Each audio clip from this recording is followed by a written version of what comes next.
Okay, so first we get the invoice that we want to work with. And print it. We print it. Then we go to Corrigo, which normally would open up on this screen when we open Corrigo. If you scroll down to the bottom, I go to where it says your invoice. Need attention. Okay. And then where it says search invoice, I put in Safeway's PO. Okay. Which in this case is 00175364. And then I go to create. Let me just check real quick and make sure this is recording. Yeah, it is. Okay, create. And then invoice date, you click up there. And then it'll... so today's date. Okay. And then I enter our invoice number. Okay. And then in this case, you go down here where it says please select. And then I always do labor first. And then I type in day rate under description. Do I get rid of labor? And then we input the hours, which is 4. And then $75. And then tab. And then the next one, you go to miscellaneous. And then I type in the trip charge, or just put trip charge. And if it's out of town, I'll put in parentheses out of town. Then the quantity, and then $45. And then the next one, I go to material, select, please select. Under material, and then get rid of that.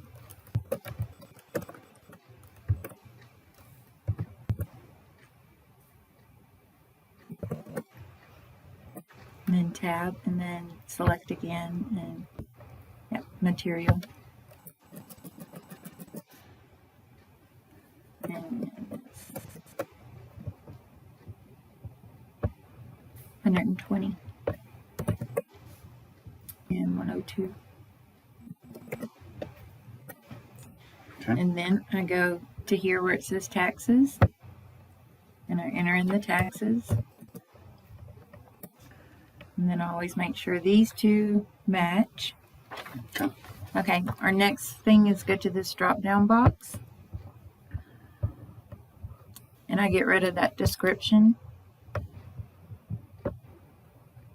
And probably copy and paste. And then I copy and paste our description.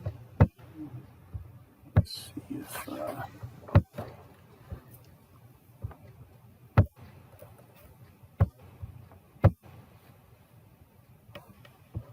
what's the number we're working with? 1140.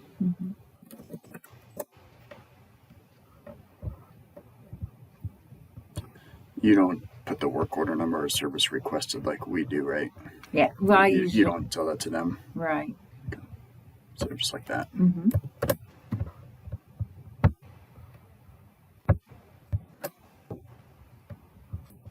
And then I hit submit.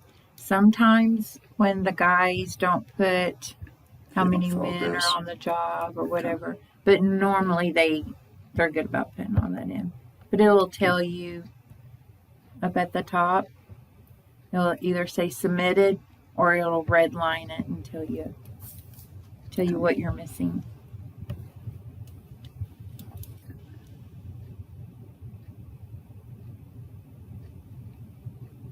Does normally take a little while.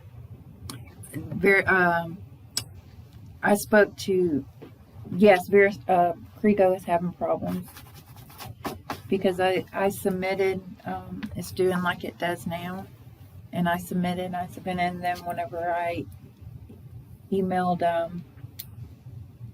Roberta yesterday, she said we've got it's submitted, but on our end it'll come up with that little note, so hopefully it'll.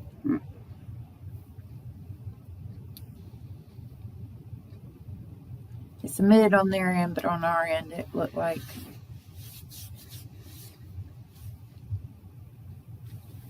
So does it ever spin like this and you just have to leave? not until yesterday. Okay. I haven't had a problem. Yesterday, they started having problems with it. So Well, that's annoying. yeah, What are we supposed to do? Email her every time that? yeah. Say, look, I submitted this work order and that work order. And she can say whether she got it or not. But All right. So normally it pops up a thing saying Yes. it was submitted. and at the top where it says right there where it says draft, it'll outline in blue submitted. Okay.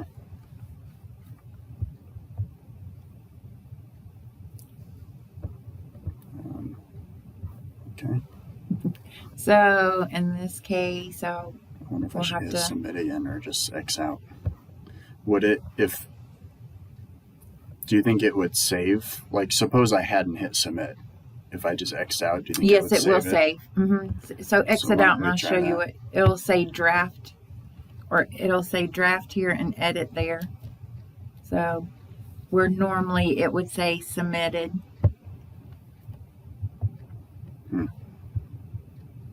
Okay. So I guess I make a note to email Roberta about that. yeah.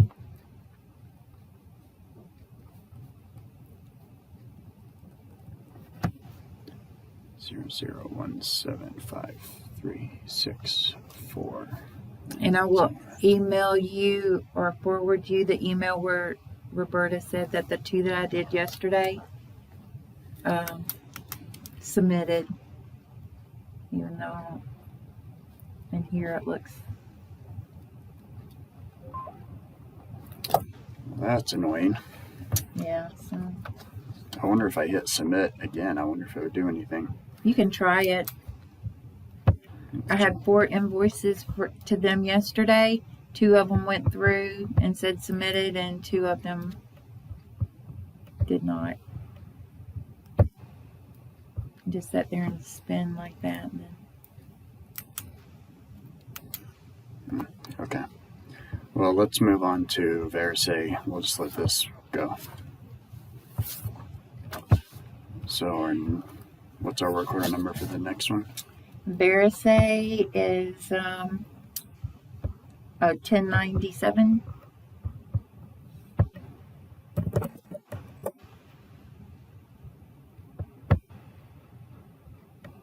Okay. And we have that paper one already printed out. I do. I got it right here in front of me. So we will close that out.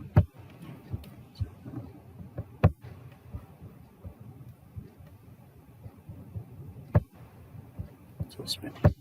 Wow. Okay. Okay. So So once you open up Verisae, then you go to. I'm sorry, you can't see. yeah, I know it's kind of small. It's really small. First level Service invoice. completed. Okay. And then you will search, and this one is 572-35966. Okay. So then you go to the first where it says travel charge. A little bit better. Okay, travel charge. And you want to click travel onto that. charge adjustments. Yeah, you want to click on that Plus. plus sign. Okay. And then you will type in trip charge. Do I want to be on that line or down here? No, on that line. That's, Okay. Yep, on that line. Okay. And then this one is 2 at $45.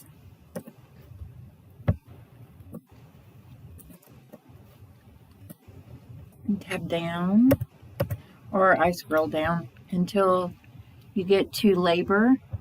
Okay. Labor charges adjustment. Oh, all the way down here. Mhm. Okay. And then I go to the plus sign. and then go up there, and then this is day rate.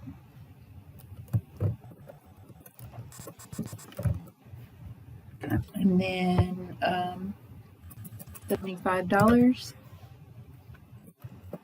This is 9.50. Okay. Then you tab until it says parts used, and you want to click on that plus sign, and then a box will come up. So right here where it says part name, Okay. you can put in lamp, LED, and then hit enter, and then you should see all of them. Well, this was 40 watt, 150 watt. This one? I would say you could go through there and type this all in like this, but the way that they were entered in, you just kind of sometimes it So, won't. yeah. It has to be exactly what's in there for it to pull up, unfortunately. Okay, so It's all right, so I go ahead and choose 40 that watt. one. Hit select, and then make sure that the price is the same, which is 78.62, and there was 4 of those. Okay, and then you repeat it and go to the plus sign. And the next one is lamp LED 16 watt.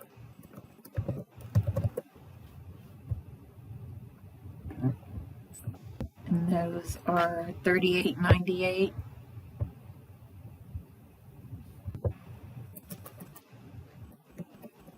And then there was 3 of those. And then the next one is Tombstone T8s.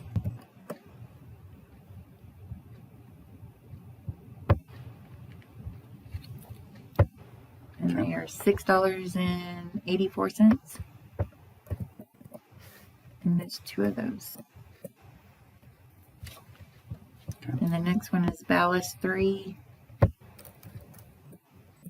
That was the other one.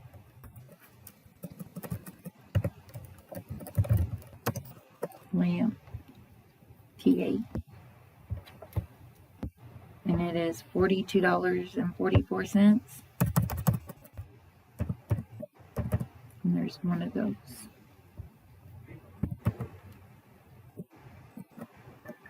$42.44. Mm-hmm. And just one? Yes, sir. Okay. Okay. And then the next one's a ballast 4 pin. And that is $34.20.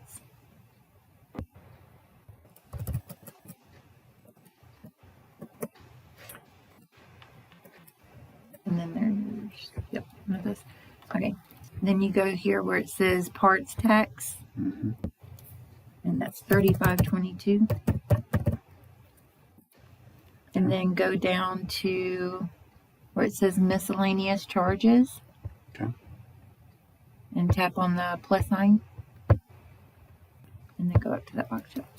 And then 26-foot scissor lift. 1 day / operator. And that is one at $405.60. $405.60. One. And then you can scroll on down and make sure that that it matches. That matches. And then in this yellow, this is where we enter our. Okay. And I look at what they have right here. Mm-hmm. And sometimes, like if it's just incomplete like that, I will copy and paste our description and put there. Okay. So does our description go in both the technician comments and the contractor comments, or just I always just put them under the technician? technician, yeah. Okay. And another thing, is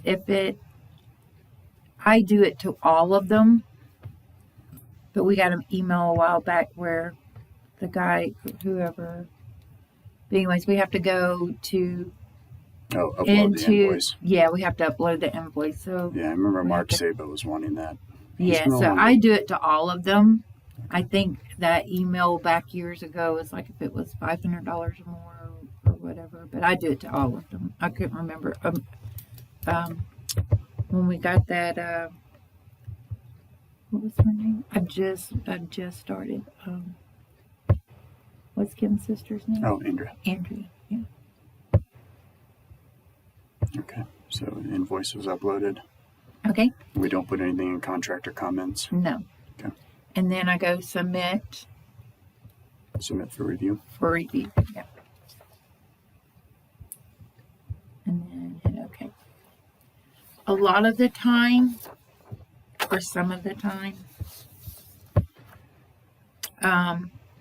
we have our invoice created quicker than they have reviewed it. Mm-hmm. So in that case, I always double check if this Verisae's PO is not here.